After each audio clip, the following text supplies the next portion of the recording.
This This is Joe Cole. This is Ruben Loftus-Cheek, and you're listening to the London is Blue podcast. Welcome back to another episode of the London is Blue podcast. Again, fourth choice host Nick here, joined by Abdullah and Jessy, to look back on Chelsea's 2-1 win over Juventus in the Women's Champions League group stages, as well as answering questions ahead of the international break, or during the international break now. And we're going to do some quick player grades as well. So it's going to be kind of a jam-packed episode with all the goodness, because we are taking next week off to give the team a little bit of a break during the international break. And then we will be back full steam ahead for what is going to be a really busy November, December period for the women's team. Tough away win for Chelsea at Juve, playing at the Allianz Stadium. Beautiful setting. We did pick up a win, first win of the group stage in the Champions League. We did make a key tactical switch for the win. So we moved from a back three to a back four, and it kind of seemed to reinvigorate the team. Pernille Harder continues her just blistering red hot form so far and showing her importance in the side every single week now. So lots to cover. But of course, we have to do a 3-word match review, guys. So I'm going to turn it over to Jessy for their 3-word match review first. I'm going this week, although this could be many weeks, I guess, with Pernille power play, because, yeah, just once again felt like she really took this game, you know, by the horns and turned it around for us. You know, I was struggling with this one because it was just like, I'm not good with the rhymes or the puns, so I just went with turning the tide, ? Because, you know, that key tactical switch, you know, kind of, you know, made a huge difference, but at the same time is this, you know, is the, not the struggle to score, but the kind of the ease of play. Is that going to come back anytime soon? Is that going to reinvigorate the team now to be able to play more freely? We don't know, but, you know, turning the tide. Yeah, I went with Turin turning point. It kind of feels like the team's been, you know, just grinding through it so far this year. It hasn't always been pretty, and so to get a huge win on the road, you never know what type of result's going to get the team kind of gelling again, and so it felt like that could have been it. It felt like it was a big result. So to get into the details here, of course, we played Juventus. It was Wednesday, October 13th. It was in the Champions League group stage, the first time that we're playing one of these group stages, which is really exciting. The Allianz, look, I mean, beautiful setting again. Juve have really done a great job with that stadium, and it was a great atmosphere as well, which is awesome. Really appreciated that. Chelsea 2, Juventus 1. Goals from Cuthbert and Harder in the 31st and 69th minute, respectively. Bonacia getting one back for Juve in the 37th minute. Jessy, take us through the lineup. Yeah, pretty, I guess, expected. This is lineup for Chelsea, kind of reverting back to what we've seen as our expected lineup throughout the season. So Ann-Katrin Berger in goal, Eriksson, Carter and Bright as the back three, Wrighton on the left and Cuthbert on the right as wing-backs, with Ji So-yeon and Leupolz in the middle, and then that front three of Harder, Kerr and Kirby. Bench, obviously, deeper here. Musovic, Nauer, England, Fleming, Mjelda making the bench, which is exciting. New Charles, Spence, Anderson, Telford, and Fox as well. Abdullah, why don't you take us through the stats of the match? Yeah, so, you know, I think in some places it was pretty even. In some places it was obviously one-sided. But, you know, Chelsea had 12 shots to Juventus's 8. You know, not a very great night in front of goal for either team, considering they only had 3 and 2 shots on target respectively. Chelsea definitely dominated possession with 63%. I think Juve were comfortable in letting Chelsea have the ball, especially in the second half. Chelsea had 586 passes with an 82% pass accuracy compared to 352 and 74%. A lot more fouls. Chelsea, you know, had 10 and then Juve's 1.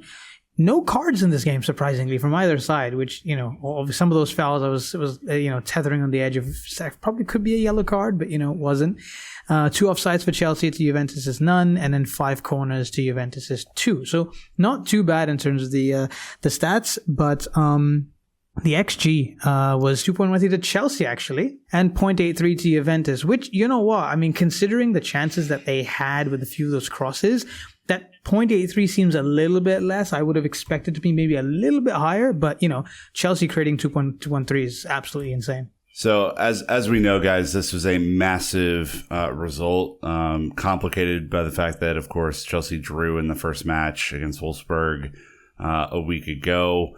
It kind of became a must-win in a lot of ways. Jessy, can you maybe just give some overall thoughts on what was at stake and the performance that led to this important result? Yeah, I definitely think, must-win was definitely the feeling. It really felt like this was probably now the second toughest fixture, as well as the Wolfsburg away one, which will be the last game in the group. And it just felt really essential for Emma Hayes' side to feel like they could keep the pace with Wolfsburg, who basically thrashed Servette earlier in the evening. I think in some ways what's a kind of good thing to take away from this game is that Chelsea did come out with the win, but also that Juventus, I thought, looked really, really good. They looked really well organised, really defensively tight and super threatening going forward. And I think that's a great asset for Chelsea, knowing that Juventus will have to play Wolfsburg twice too.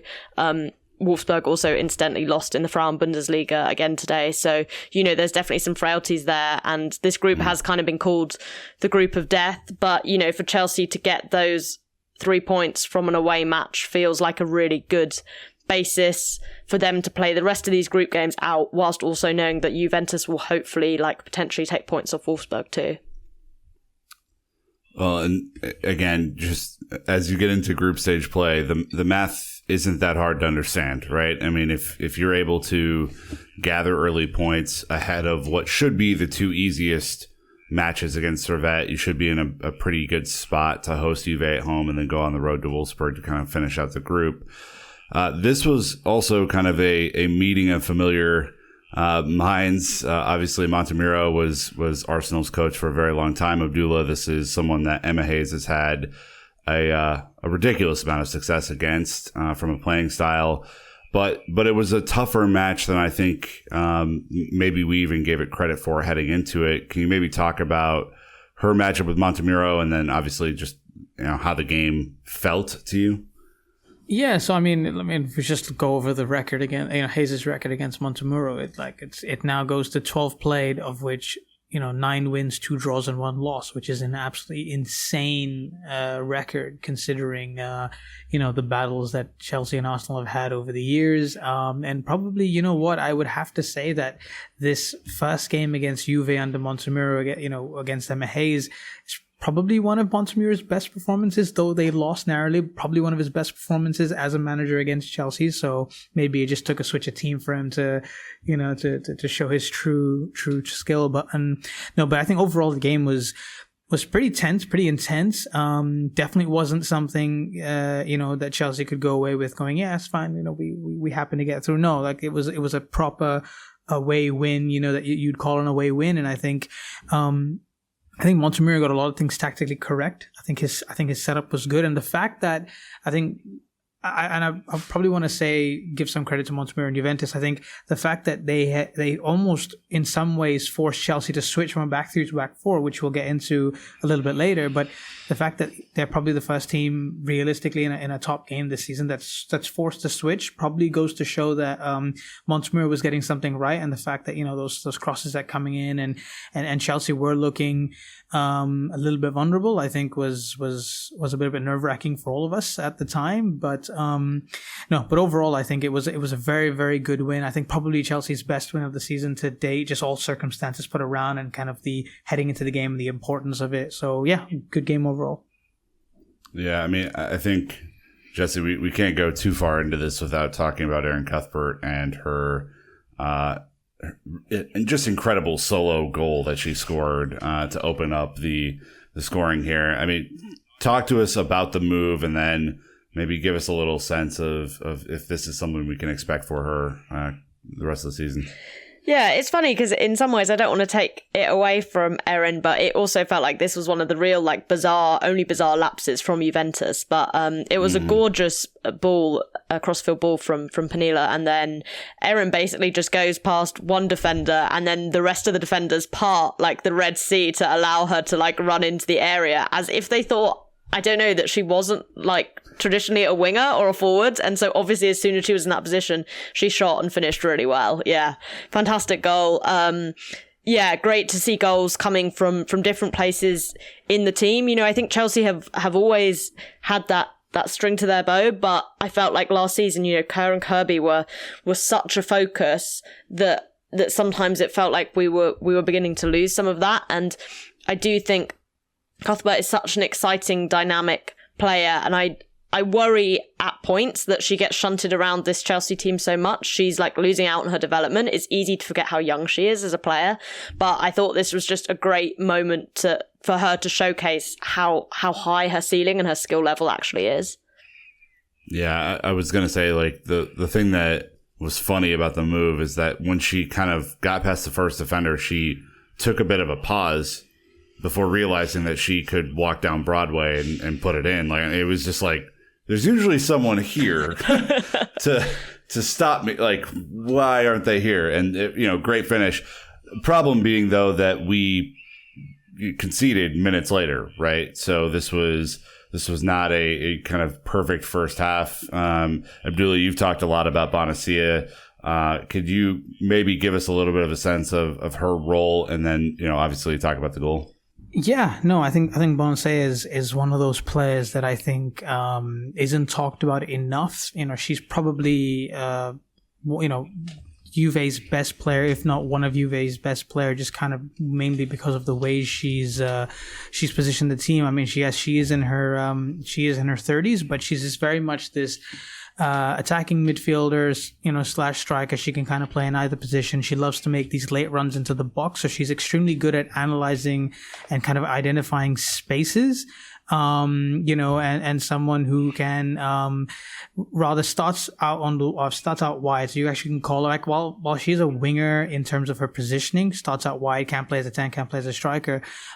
She really likes to come inside and really make these intelligent runs across goal into the box, and usually you see her kind of popping up into different places and kind of getting in there. And so I mean, we saw it all night against Chelsea, where she would either get on the end of crosses or she'd be giving the crosses, and you wouldn't really know where she's actually going to be coming from. And I think that was one of Juventus's main weapons, in the fact that unpredictability that Bonacia had, coming off on the right, coming into her left, and the thing is, her versatility is so good. The fact that she when the striker wasn't there, she was in that position. Well, when somebody else was at right wing, she wasn't there. When she was always making herself available, and I probably think she was Juventus is one of the top 2-3 players of probably the overall game until she came off and got substituted. But no, fantastic player. I think one that I think a lot of people will take notice now. I think that Wolfsburg game, we're really going to see her shine, especially because that's probably going to be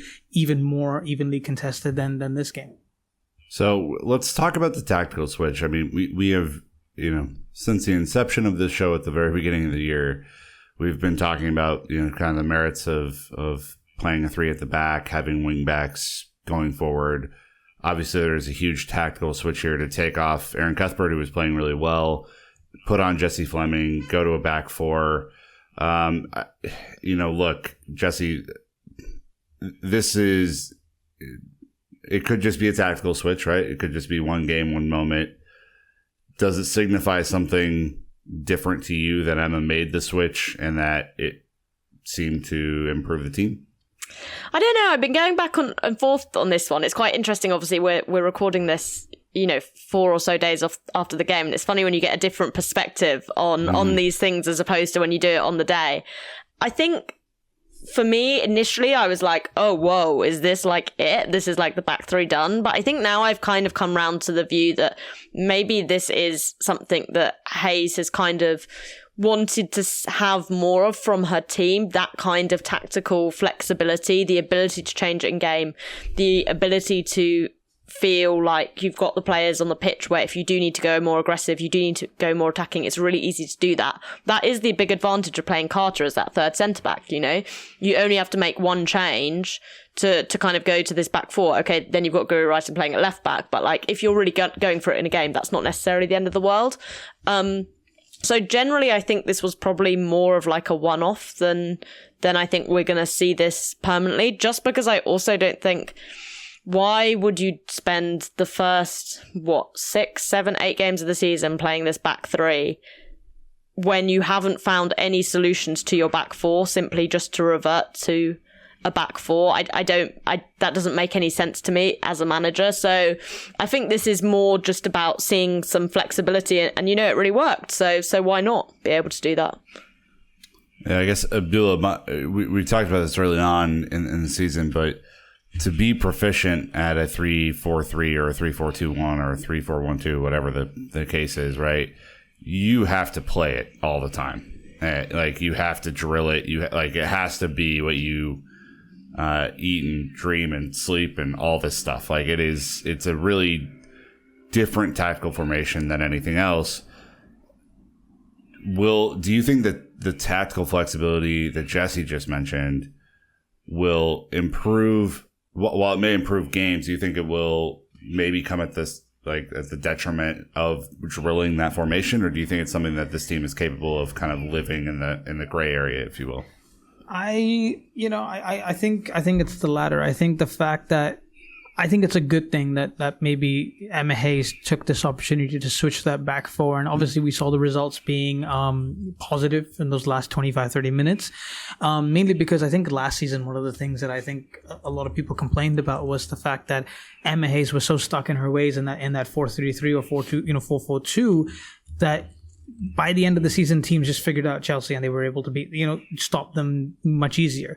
And I think this time, if the fact that she is going to have a 4-3-3 or 4-2-3-1 in her back pocket when needed as like a pocket strategy, then all four. And then you're going to need meaningful games to be able to maybe just give that team that little bit of a reminder of how to play that system. So come towards the end of the season or middle of the season when you need to make a switch against, because maybe certain opposition are going to be set up to, eventually they're going to be set up to stop this back three.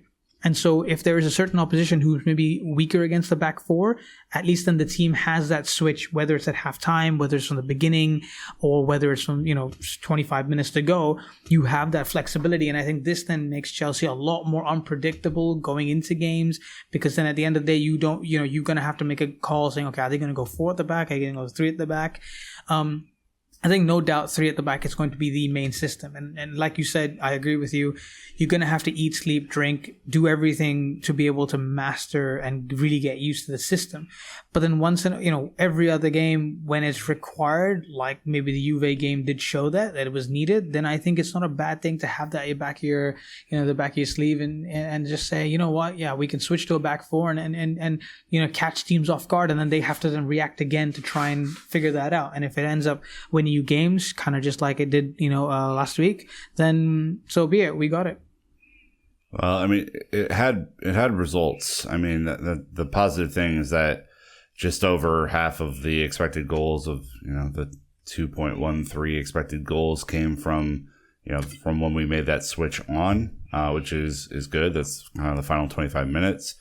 We kind of talked about whether this is going to be a long-term switch or what Guro Reiten's role is going to be a little bit, but Alexi Bissetta said the speed of play between Magda and Bright makes a big difference to Chelsea's ball movement.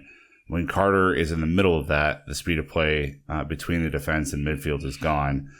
Jessy, this is something you've touched on before. Is this still the analysis that you hold?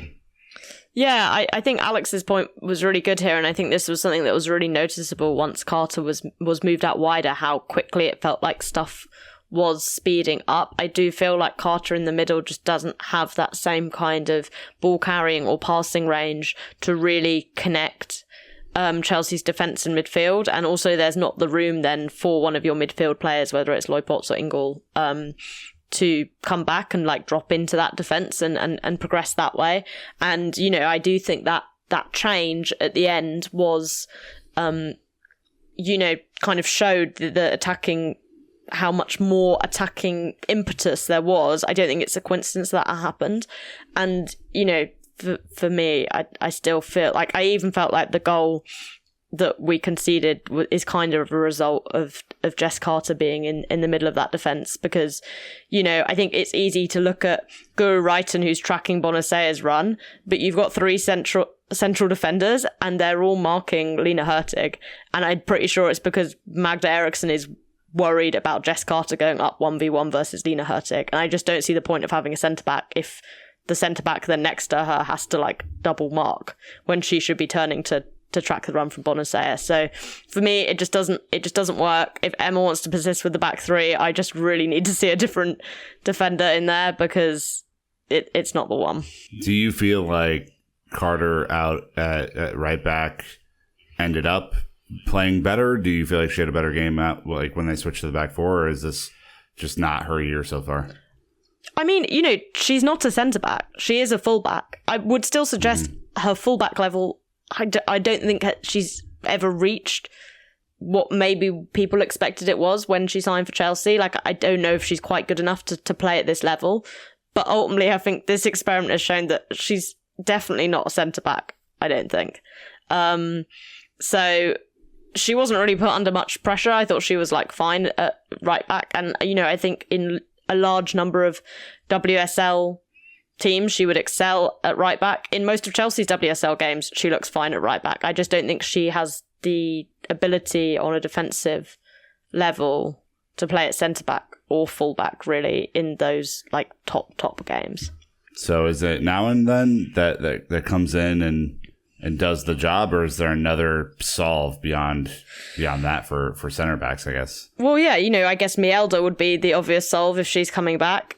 Equally, if Mielda's coming back, maybe you go back to the back four and you play Mielda at full back again and you give that another go. That's at least something different to what was there at the end of the season. I would still like to see now, just again, because, aerially, Jess Carter's not that big, and her aerial duels, I think it's like, she wins like 50 to 60% of her aerial duels, and Anique Naumann wins like 70% because she's like a lot taller.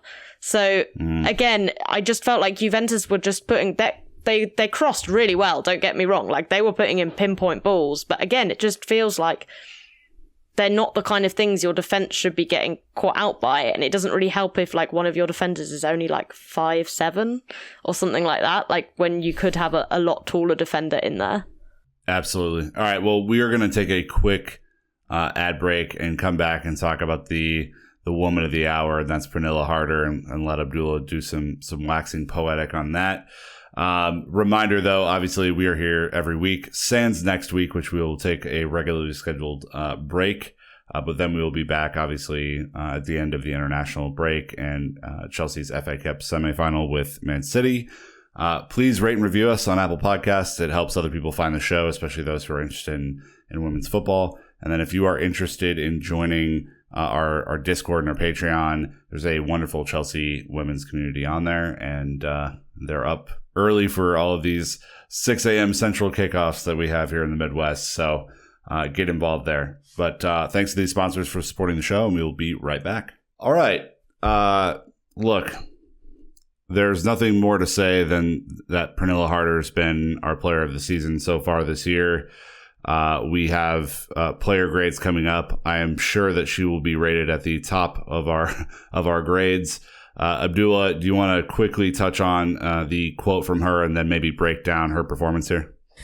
Yeah, no, definitely. I think Pernille Harder after the game said, I feel good at the moment. I feel like I'm in the flow. I've had a good preseason. I've worked hard, and I feel like I've adapted well into the team. Now I want to keep building, and I want to keep developing both as a player and as a team. I think that says it all. And that kind of summed up everything that we've all talked about, whether it was last year or even this year, about Pernille Harder, where she just needed time to settle into the system, settle into this team, and kind of gain that chemistry between the players. We've talked about other teams. Just take Everton, for example, where they've got like 8 or 9 new players and they're struggling to get chemistry in like a few games, and everyone's like, such a good squad. Why aren't they playing well? If the fact that if Pernille Harder has taken a season and a month or two to get used to the team, and she's one player, how can you imagine how it is for a team? So, this just sums that up. And I think with her now, she gets what Emma Hayes wants her to do. And maybe last season there was an element of, am I really switching my role, to such an extent that I have to do something different to the way I was at Wolfsburg? She wasn't the, like at Wolfsburg, she was the one they built everything around. Maybe here she had to, obviously there was Kerr and Kirby around her. So, maybe she had to adjust and get used to the fact that she's playing with 2 other superstars up front, not just her. And I think now that she's developed that chemistry, maybe she's gotten, she's accepted that now. And now we're really trying to see her kind of come up and say, you know what, I'm going to be the best of the 3 I'm going to show that I'm the match winner. I'm going to come in every game and I'm going to be the one that, takes this team out of a hole every time. And at the moment, it just seems like in a good way, she's the go-to person. My only concern will be that if and when a team figures out a way to mark her out of a game in a sense, that'll be probably the only way. But then the thing is, the form that she's showing now and the quality that she has, I'm pretty confident that she can kind of outdo any defense and any sort of tactical plan, with the way her run is going. And if there's any chance of Chelsea winning, major silverware this season, Pernille Harder is at the heart of that. Yeah, I mean, Jessy, this is a big player who knows that she has an important role in the team. And to me, it seemed like she has come in this season and said, yeah, we have a really good squad. I think I'm the best player on the team. Which is, tough to say. I mean, there are a lot of really great players on the squad, but it just does look like, kind of your Jordan and I took that personally type of meme that's happening. I want to see that made. I need to see that. Yeah. I mean, are you getting that sense from her as well, that this is a player that is now just fully comfortable in the system and is going to kind of make her impact on Europe? Yeah, I think so. And I think also what I feel like I've noticed is it feels like other players have started feeling that too, and I think that's something that's easy to forget. When we talk about a player getting used to a system, we're also talking about the players around them getting used to playing with them. And I do think Harder is such a uniquely talented and clever player in a way that it makes it very difficult to kind of put it into words what I think she can do on a football pitch. But she's not necessarily a player like people are used to playing with. You look at like a Sam Kerr, she's a fantastic goal scorer, an amazing player to have in your team. But ultimately, you can put Sam Kerr in any team in the world. And I feel like people are pretty much going to understand that if you can get the ball to her in a box, she's going to score you 20, 30 goals a season. Pernille Harder, I don't think it's that simple. And I think what's really interesting is seeing, I was thinking about it with the goal against Leicester, Jessy Fleming pulling back that ball to Harder. There were a couple of moments like that I felt in the Juventus game where it was like players were actually picking up where they thought she would have drifted into and looking for her there. And I think what makes me really excited is she's got all these goals. So she scored in 3 consecutive matches, which is her longest run as a Chelsea player. But I don't think she's even like on a hot streak. Like I felt like she could have had a couple, 2 or 3 more against Juventus. Like she's in great positions, she's taking great shots, but they're not even like necessarily going in, even when she's already scoring. And that's what makes me really excited, because I think everyone feels like super hyped about the way she's playing right now, which is right, but I think there's like so much more to come. Scary. Okay, good stuff. I mean, I think the point about the other players around her beginning to understand that as well is a really shrewd one. I mean, every team has that profile of player if you're any good, right? That you'll have someone who is just A+ level talent, and the question is always whether that person is a active or passive leader, right? She clearly is an active leader in the team. She clearly is leading by example with her effort, but then also with the end product as well now. And so, yeah, that's kind of an interesting point that, we had 2 players last year really lead the team in Kirby and Kerr. They're not off to the best starts this year. I mean, they certainly are okay and they're doing well in the league, but in the Champions League, it seems to be like she's putting the team on her back and really rolling, which is good to see, because you need different players to stand out in different moments as well. Are we all in agreement that she is the standout performer of this match? Can we move that one on? I don't think we need a formal poll here. Yeah, 100%. Yeah, no arguments. Yeah, all right, good stuff. So where that leaves us, right? The importance of it is the table is tight in this group, right? Juve obviously beat Servette in the first round. Chelsea and Wolfsburg tied. Chelsea and Wolfsburg both won this week, which is important. Wolfsburg has a 5-goal differential, though, thanks to their absolute thrashing of Servette 5-0. Chelsea have a 1-goal differential, so they are in second place, tied on points. But yeah, certainly have not put it together offensively in any sort of way yet. And we talked about the missed chances versus Wolfsburg last week. So where that leaves us will be 2 ties with Servette coming up, the home and away tie, and then home to Juve, away to Wolfsburg to kind of close out this group stage. So lots of work to do still. I mean, this is, you have Juve on 3 points, Servette on 0. Servette, unfortunately, will be kind of the punching bag for this one, unfortunately, for the other teams. But you gotta win both those matches. Where we come back from a scheduling perspective is going to be pure madness. So November is going to get really hectic. So you're going to have to tune in to every single one of these matches. You have the 2020-2021 FA Cup semifinal versus, you guessed it, Man City on Halloween, October 31st. So that will be a really good way to come back from the international break, is straight into a semifinal. Then you have Villa away on the 6th of November. Then you get back into the Champions League against Servette on the 9th of November. You have Man City away on the 14th of November. You have Servette at home on the 18th of November, and then you're home to Birmingham City on the 21st of November.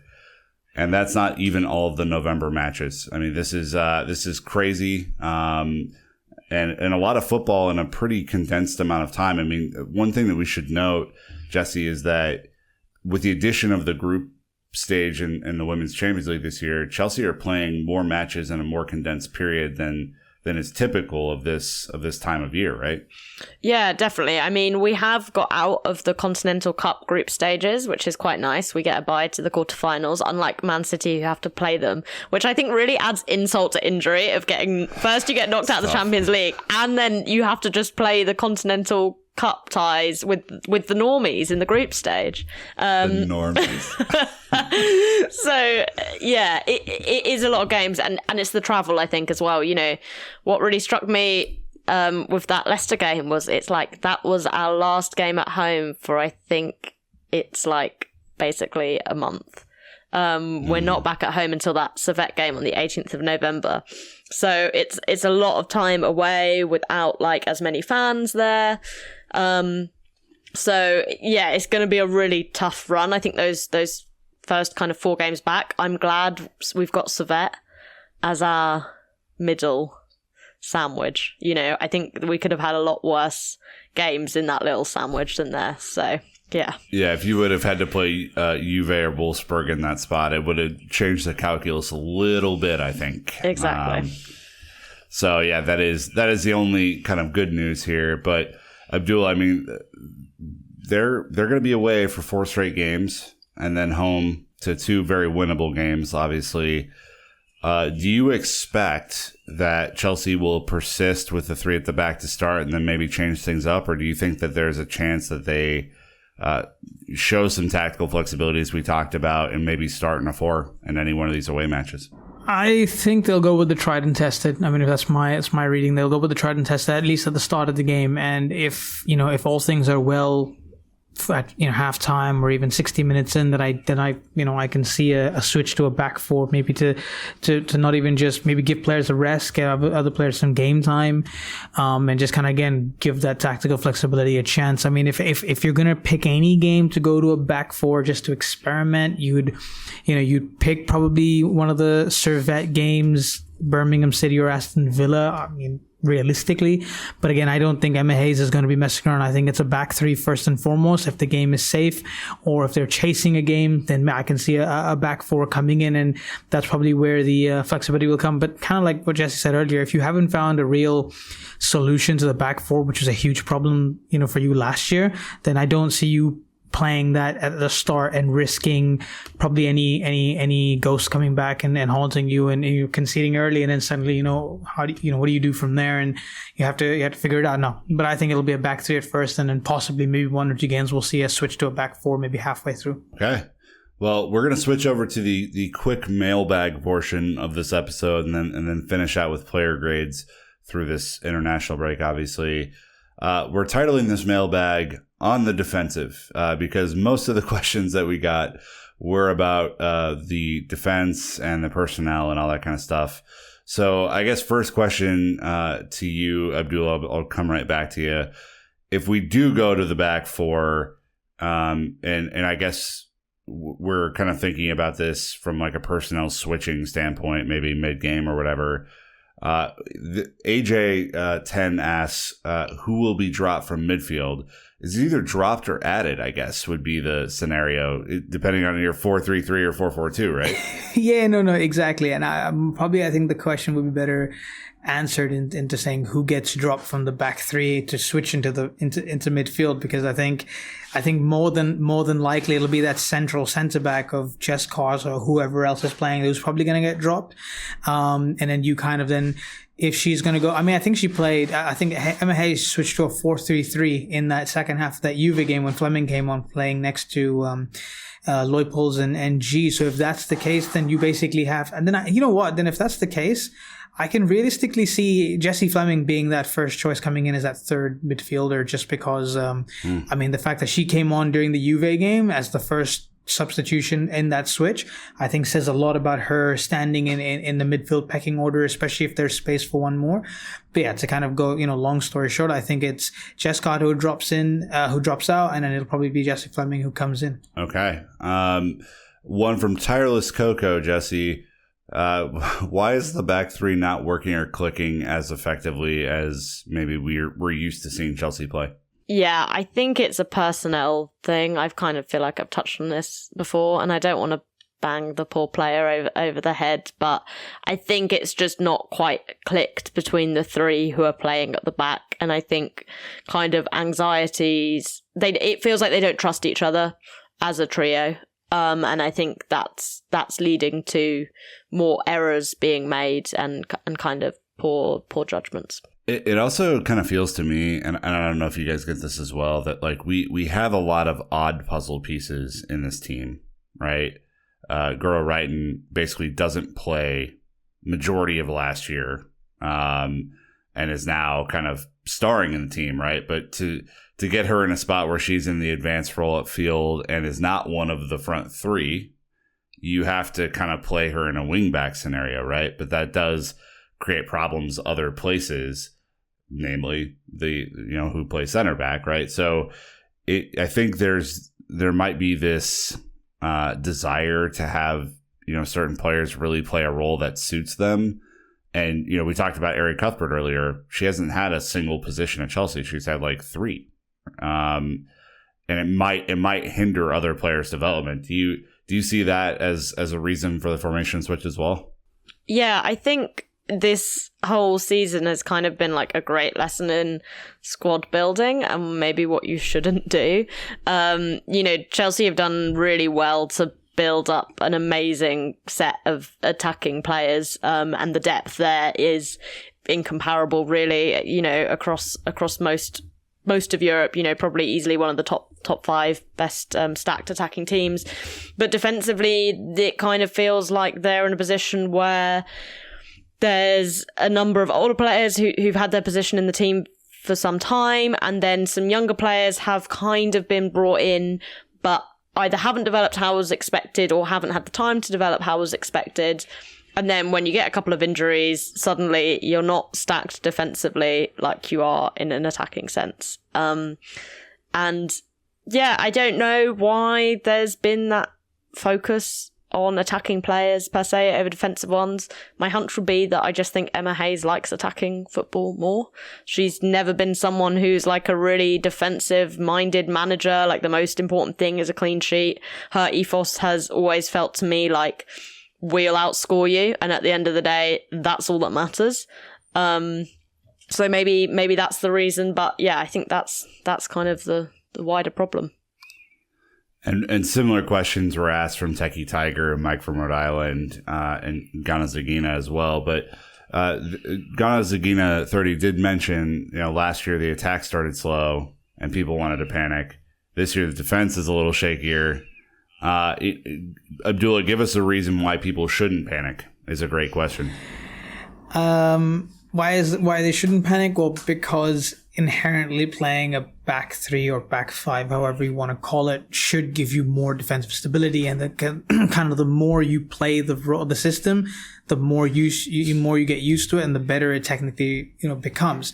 Now, obviously, we've talked about the personnel issues, and I think once we start seeing maybe that one switch with a Mjelde coming back or something, I think then we'll really start to see. And I'm not saying in the beginning, because Mjelde will take time to come back herself into full fitness, but whether it's Naua coming in and playing or whatever the situation is, I think we'll then start to see a little bit more of calmness. And kind of touching on what Jessy said, I absolutely agree, where there's that trust issue between the centre backs. And so just take that Bonansea run and goal that we had as an example from earlier.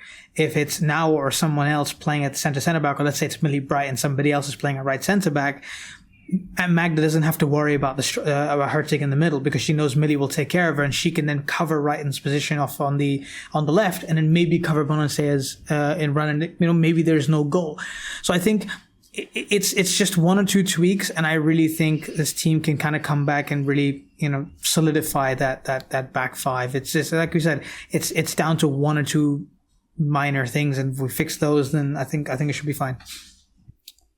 A final mailbag question is a bit of an odd duck, but it's something that, we obviously take a look at, player contracts, right? Who's coming up on renewals. We know that in general, about 2 years or 1 year left on a contract is when, players begin discussing both renewal or a move away from a club. So CK asks, are there any player contracts ending in 2022?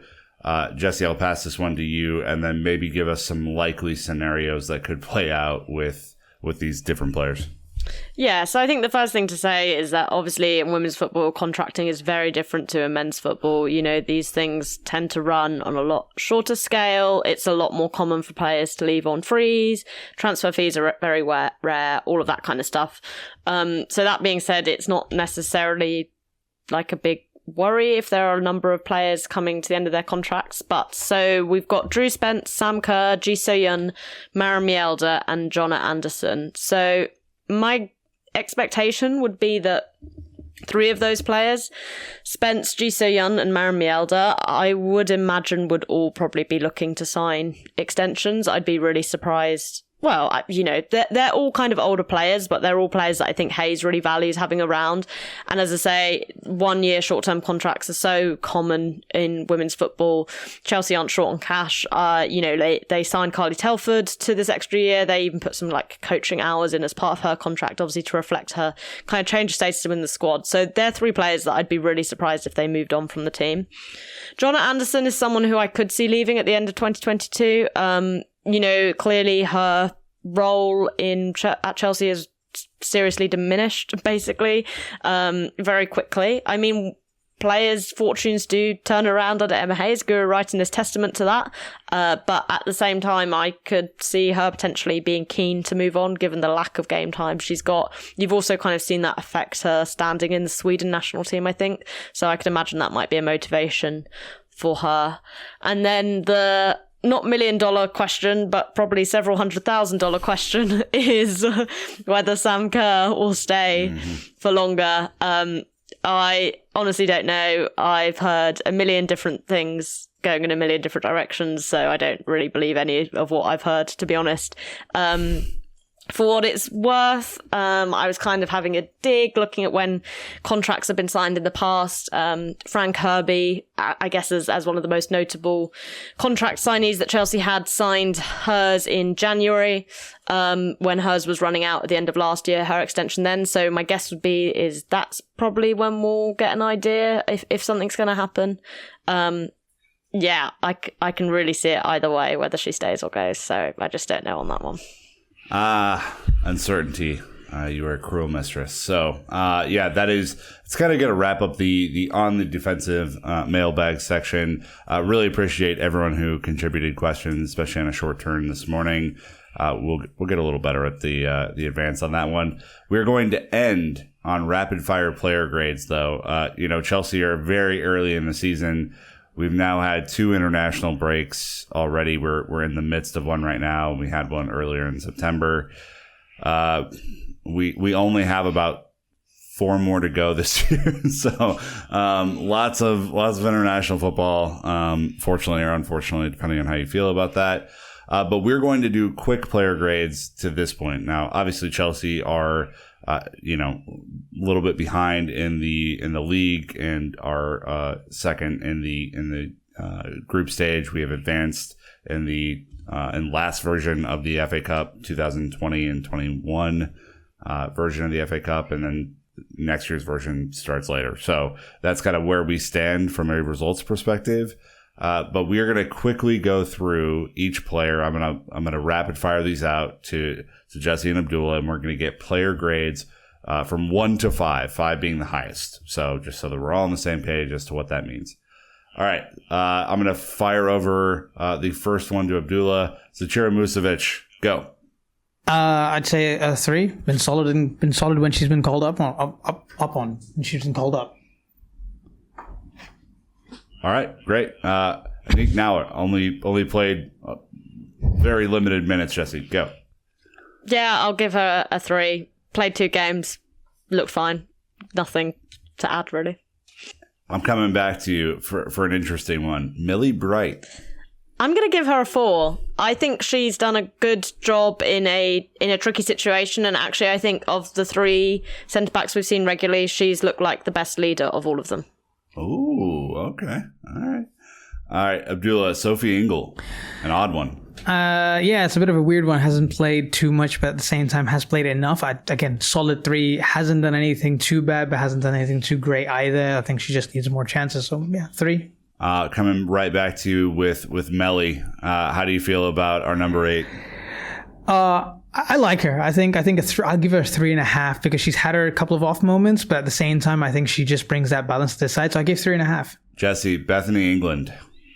I'm going to give her a 2. I really love her, but I don't think she's made the most of the, opportunity she's had in front of her. That penalty miss against Birmingham in the FA Cup was a big one. And, I thought she looked decent against Wolfsburg when she played without having a huge impact. Okay. Coming right back to you with Ji So-yeon, everyone's favorite South Korean player. I'm going to give Ji a 4, even maybe a 4.5. I think I write her off every season, and I think she's been amazing. Aside from Pernille, I think easily the most creative player in this team. She just sees things that other players don't see. All right, coming back to you, Abdullah, for Guro Reiten. I think 4.5. I think the way she's taken to this role of left wing back for me has been great. She's just growing in strength. Not her natural position, but the form that she shows has been incredible. I think one of top 3 Chelsea's best players so far. All right, coming right back to you for Fran Kirby. It's a weird one because I think she's been good and there are times she's shown amazing glimpses, but she hasn't been at her absolute best. So I would actually have to give it almost like a 3.75. I know I'm going really minute detail on this. Come on. Okay. Let's whole number it. All right, fine. I'll go 3 because I know I know there's more to come from Fran Kirby. It's interesting though because you're holding her to her own best standard, right? Exactly. Yeah. I mean, it's you expect her to be a 5, right? You expect to be that Pernille Harder level of 5, but All right, Jessy, I'm coming back to you for Magda Eriksson since you were effusive in your praise for Millie Bright. I'll give Magda a 3. I don't think she's had the best start to the season. I thought she looked really tired in that Arsenal game at the beginning of the season, and I'm not sure she's marshalled the defence so well. Okay. Now coming back to you for Jessie Fleming, everyone's favorite Canadian Olympic hero. Starting to see more minutes finally, but maybe hasn't played the most yet. Yeah, I'll go with a 4 for Jessie. I think this is probably a little bit because she hasn't played so much, that it makes you look at her with hard eyes, but she has been really good every time she's, come on, and I've got no problems with the minutes she has played, put it that way. See now, so we're giving Fran a 3 and we're giving Jessie a 4. I see some inconsistencies here, folks. Some inconsistencies. Me and Abdullah aren't at one brain though, so yeah. You're mega mind. That's what I mean together. I don't know. So Marin hasn't played, so we're gonna give her. So Marin and Lauren both haven't played, so we're gonna give them passes out of the player grades. Obviously, hope that they are both back very soon, though. Obviously, so well wishes to both. Sam Kerr, Abdullah. Sam Kerr.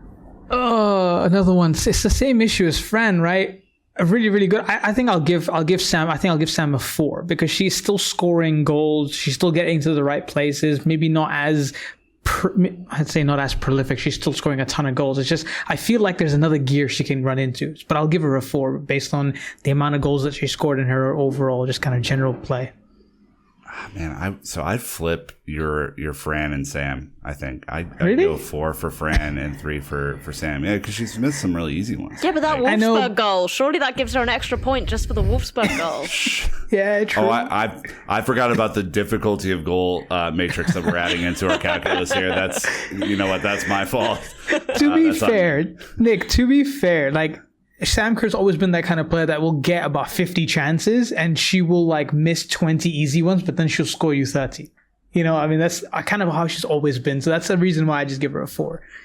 I have PTSD about this from other players that I've watched in my life. So I'm coming back to you for Neem Charles, who has had kind of an interesting stop-start to the season. Yeah, I think I'll give her a I'll give her a 3 just because, I mean, she's had some minutes, but not enough minutes to really show what she's been able to do and kind of carry on from last season. I mean, she's been okay when she's come on, but I think it's just down to the minutes. Yeah, I don't think it's been a great start for her necessarily. Jessy, Erin Cuthbert on the other side.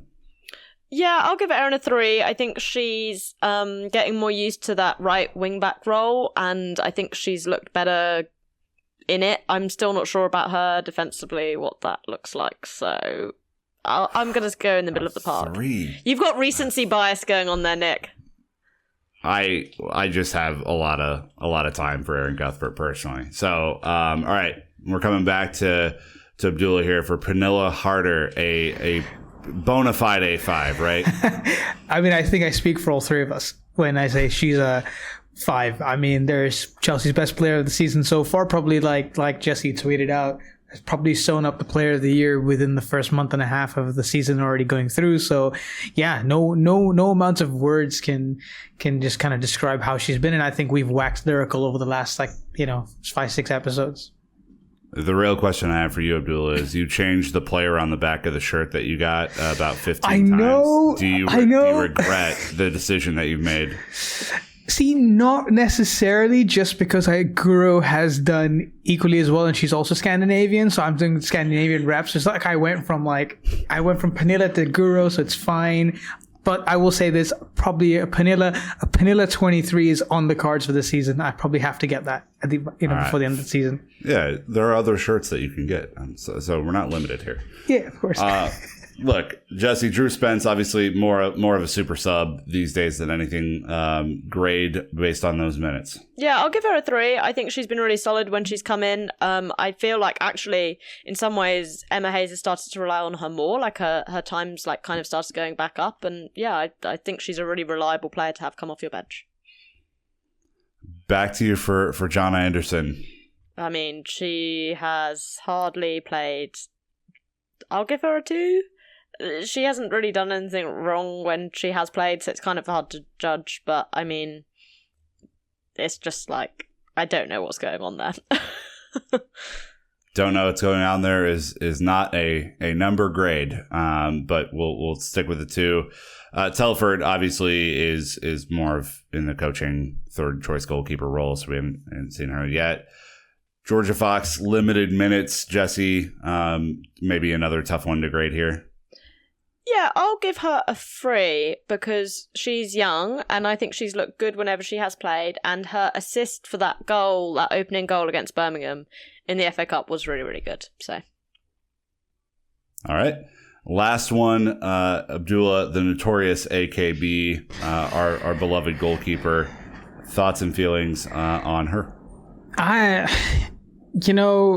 That game against Wolfsburg was just this is miscommunication personified, for a couple of those goals. Yes, I know there were individual errors, but I haven't seen mistakes like that. I think she's been good. I think that game aside, she's been good. So I'll give her a solid. I'll give her a 3. I think I'll give her a solid 3. I think again can be better. Has had a couple of mistakes more than she usually would do, and again holding her to high standards that she normally has. So yeah, a solid 3. Okay. Some harsh grading in here. Some really harsh grading. I like it. That means we have a lot of room to grow throughout the season. We know that the players are listening to these grades. Absolutely. So, Of course. Step it up. Okay. Jeez. We can give you Nick's address. It's okay. If you need something, just go to Nick's house. At Nick Verlaney, tweet at me, please. Again, we're heading into an international break. We're taking the next week off, so you won't hear from us the week of the 24th. However, we will be back for Chelsea and Manchester City in the FA Cup semifinal. Of course, we'd play them in a semifinal. And so hopefully Chelsea come away heading to another FA Cup final, obviously beating a kind of down Manchester City. So that is what's coming up for this show. Thank you all for listening. And until next time, Chelsea fans, you know what to do. Keep the blue flag flying high.